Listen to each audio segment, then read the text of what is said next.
The screams of the captured Andorian crew pierced the hull of the disabled science vessel as the ruthless Korgath raiders slaughtered everyone they could find.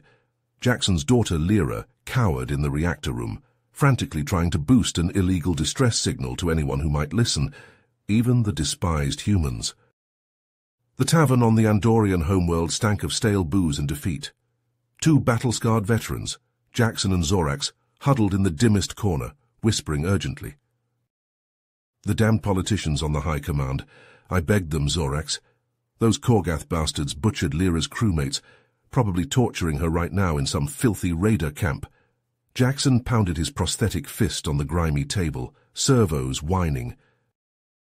Zorax's face paled. "Shit, Jax. The Korgath? Even the Andorian fleet won't tangle with those sadistic fucks. Too many casualties." "That's why I had to do it, Zorax. I called them, the humans. They're Lyra's only hope now. I know we fought against the Terran forces, but you heard the stories. How they never leave a man behind. How they'll charge straight into hell if it means saving an innocent life." "You're putting your daughter's fate in the hands of the humans? They're crazy," Zorax hissed. "Violent, unpredictable savages. You can't trust them." Jackson's bloodshot eyes gleamed with desperate hope. "I don't have a choice. It's been 20 cycles since those raiders snatched my little girl. The humans are my last shot at seeing Lyra alive again. They're hard, brutal bastards, but they're loyal to a fault. I know they'll fight to the death to bring her back. They have to, Zorax. They fucking have to, or she's lost forever." Zorax's mouth hung agape, his eyes wide with disbelief. "Hold on. You're telling me you went to the humans for help? The same humans we've always dismissed as primitive, violent, and disorganized?" Jackson nodded, a faint smile tugging at the corner of his lips. "I know it sounds crazy, but I was desperate. And you know what? They surprised me, Zorax. When I spoke with their ambassador, Caleb Miller, he didn't hesitate for a second. He listened to my story, and I could see the determination in his eyes. He promised to do everything in his power to bring Lyra back." Leaning forward, Jackson lowered his voice. Within a day, Miller had assembled a team of their finest warriors, a unit called Spectre Squad. These humans, they were unlike anything I'd ever seen. Each one had a unique skill set: hacking, infiltration, hand-to-hand combat. And their technology, Zorax, it was mind-boggling. Zorax raised an eyebrow. "What do you mean?" "They had stealth ships that could evade any sensor, energy weapons that could slice through the toughest armor, and even a device that could hack into the Korgath's communication network. It was like something out of a science fiction story." Jackson's hand trembled slightly as he took a sip of his drink. "I watched the whole operation from their command center. The way they executed the rescue mission, it was incredible. They slipped past the Korgath's defenses like ghosts, disabled their ships from within, and not only rescued Lyra but all the other captives too." He looked up, meeting Zorax's gaze.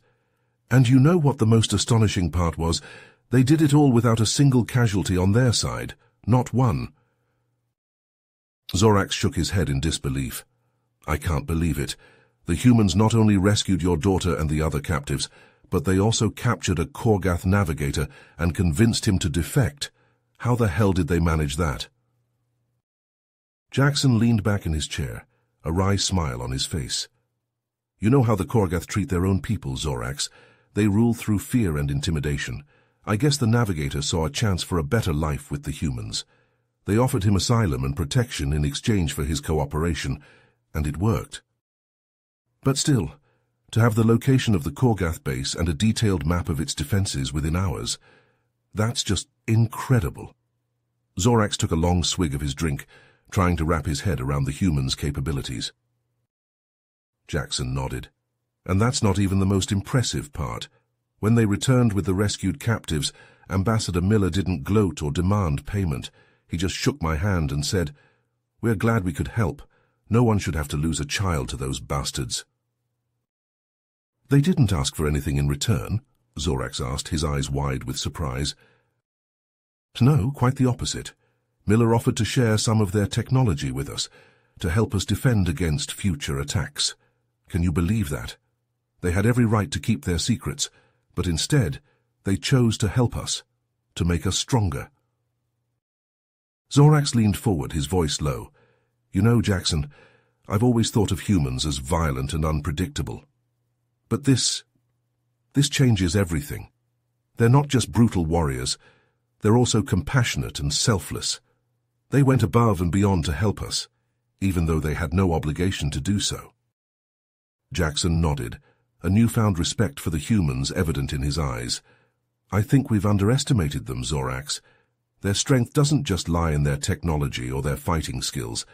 It's in their spirit, their unwavering determination to do what's right, no matter the cost. Zorax raised his glass, a solemn look on his face. To the humans, then.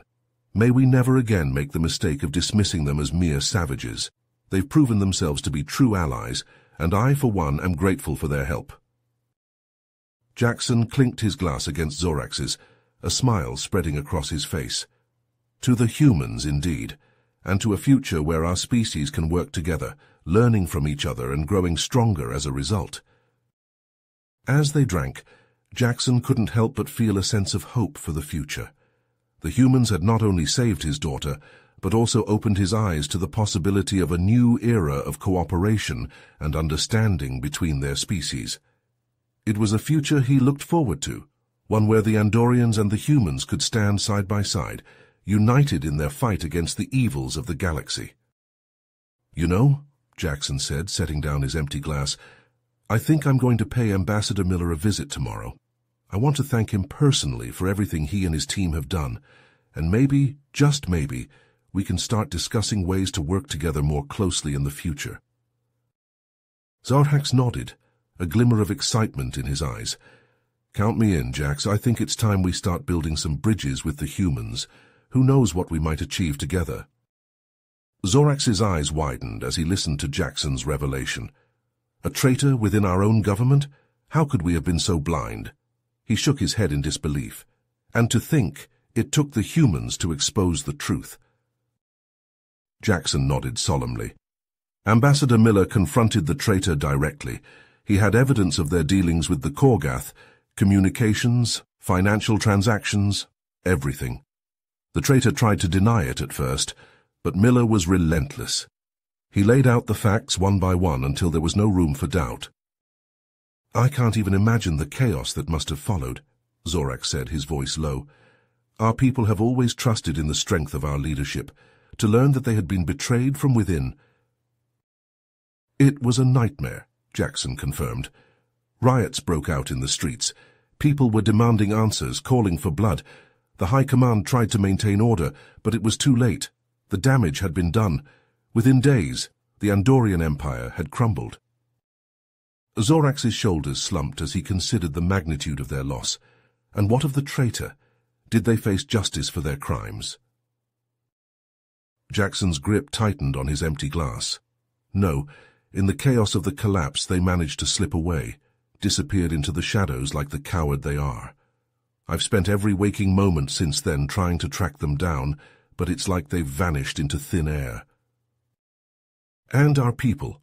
Zorax asked, almost afraid to hear the answer. What became of them? Scattered to the winds, Jackson said, his voice heavy with regret. Some managed to find refuge on other worlds, but most are just scraping by on the fringes of the galaxy. We've become a people without a home, without a future. Zorax was silent for a long moment, the weight of their people's fate settling heavily on his shoulders. I can't help but wonder, he said at last, if things would have been different if we'd trusted the humans sooner. If we'd had the courage to face our own demons. Jackson sighed, rubbing a hand over his tired eyes. I've asked myself that same question 1,000 times, but dwelling on the past won't change what's happened. All we can do now is try to learn from our mistakes and find a way to rebuild. And the humans? Zorax asked. Have they abandoned us as well? Jackson shook his head. No. Ambassador Miller and his people have offered to help us in any way they can. They've provided aid, resources, even a safe haven for some of our refugees. But many of our people are too proud to accept their help. They blame the humans for exposing our weakness, for causing the collapse of our empire. Zorax snorted. Fools, the humans didn't cause our downfall. We did that to ourselves. If anything, they've shown us the true meaning of strength, the strength to stand up for what's right, no matter the cost. Jackson nodded, a glimmer of hope in his eyes. I believe that too. The humans have a saying at Iuna, the night is darkest just before the dawn. I have to believe that our people will find their way out of this darkness, that we'll learn from the example of the humans and build a better future for ourselves. Zorax raised his glass, a solemn toast. To the humans, then. May their spirit guide us in the difficult times ahead. Jackson clinked his glass against Zorax's, a bittersweet smile on his face. To the humans, and to the hope of a new dawn for our people. Zorax leans forward, his eyes narrowing as he studies Jackson's face. What happened to Ambassador Miller and his team after the collapse? Did they ever find the traitors who escaped? Jackson's expression hardens, his voice dropping to a low growl. They tried, Zorax. For months they scoured every corner of the galaxy, chasing down leads and untangling webs of corruption. But those bastards were always one step ahead, slipping through their fingers like smoke. He takes a deep breath, his shoulders slumping under the weight of his words. In the end, Miller had to make a tough call. He knew that as long as the humans kept meddling in our affairs, our people would never trust them. They'd always see them as outsiders, as a threat to our way of life. Jackson reaches into his pocket, his fingers closing around a small metallic object. He pulls it out, holding it up for Zorax to see. Before he left, Miller gave me this, a human communicator, a direct line to him and his team. He told me that if I ever needed help again, all I had to do was use it to contact him. He lets out a bitter laugh, shaking his head, but I haven't had the guts to do it. I know he's got his own fights to win, his own demons to face. I can't ask him to shoulder our burdens too. Zorax nods slowly, his expression pensive. Maybe it's better this way. We Andorians, we need to learn to stand on our own 2 feet, to rebuild our world without relying on anyone else. But I'll never forget what the humans did for us, even if the rest of our people try to bury the truth. Jackson stands abruptly, his chair scraping against the floor. I won't let them forget, Zorax. I'll make damn sure that Lyra knows the whole story, knows about the sacrifices that were made for her. It's the least I can do to honor Miller and his team. The 2 friends make their way out of the tavern, stepping into the harsh light of the Andorian sun. The road ahead is long and fraught with uncertainty, but they draw strength from the memory of the humans who showed them the true meaning of courage and compassion. And somewhere out there in the vast expanse of the universe, Ambassador Miller and his team press on, driven by the same unyielding spirit that brought them to the aid of a desperate father and his daughter. The hunt continues, the search for justice never ending. You have reached the end of the story. If you enjoyed this story and want to support us, please leave a like and subscribe to our channel, and for every comment that says 88, I will heart every single one of them. Thank you for your time.